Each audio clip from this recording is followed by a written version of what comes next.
Serial सदर में बच्चों को एक कहानी सुनाना है। जो उस कहानी में एक बंदर और दो बिल्लियों की कहानी है, जिसके बारे में मैं बच्चों को बताऊंगी और उनकी लालसा और चालाकी के बारे में भी समझाऊंगी कि कैसे हमें कोई बेवकूफ़ बना सकता है।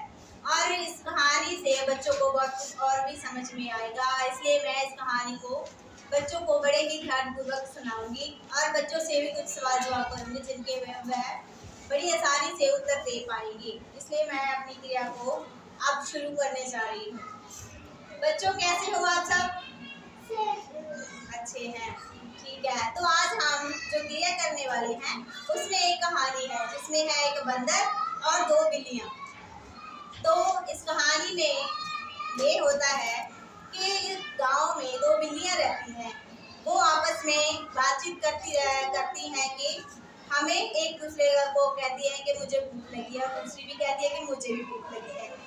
तो उन्होंने सोचा कि हम गांव में किसी घर में जाके कुछ खाने को ढूंढते हैं। तो वो चल पड़ती हैं और थोड़ी दूर जाकर एक घर आता है और वो उस घर में छलांग लगा देती हैं। और वहाँ पे एक किसान सो रहा होता है और वह उसी सोते हुए किसान का फायदा उठाकर वहाँ पे पड़े जो मटके होते हैं वो एक के एक ऊपर मटका पड़ा है और उन्होंने क्या किया, जो सबसे नीचे वाला मटका था उसमें होल करके उसके बीच घुस गई। तो उन्होंने वो दोनों एक एक करके घुस गई। तो उन्होंने देखा कि ये तो खाली है और फिर वो बाहर निकलकर फिर बाहर आ गई, घर से बाहर निकल आई। तो उसके बाद वह फिर आ रही तो अपने आप में बातें करने लगी कि तुम्हें कुछ मिला? तो उसने कहा कि ना, मुझे भी कुछ नहीं मिला। तो दूसरी ने भी कहा कि मुझे भी कुछ नहीं मिला। तो फिर से वो चलने लगी, कहने लगी कि चलो हम किसी और घर में ढूंढते हैं। तो उन्होंने फिर एक और घर में खिड़की के द्वारा उस घर में घुस गई।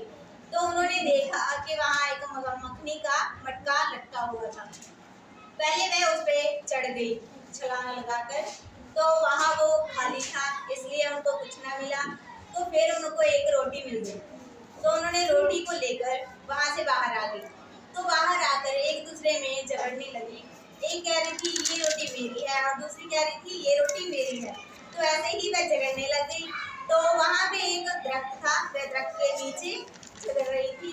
तो वहाँ ऊपर में एक बैठा था बंदर, और बंदर उस रोटी को देख रहा था पूरे ध्यान से। और वो उन बिल्लियों को भी देख रहा था कि कैसे ये झगड़ रही हैं आपस में। तो उन्होंने उससे बंदर ने उन दोनों के झगड़े का फायदा उठाया। तो वह नीचे आया और उसने बोला कि ये रोटी मुझे दे दो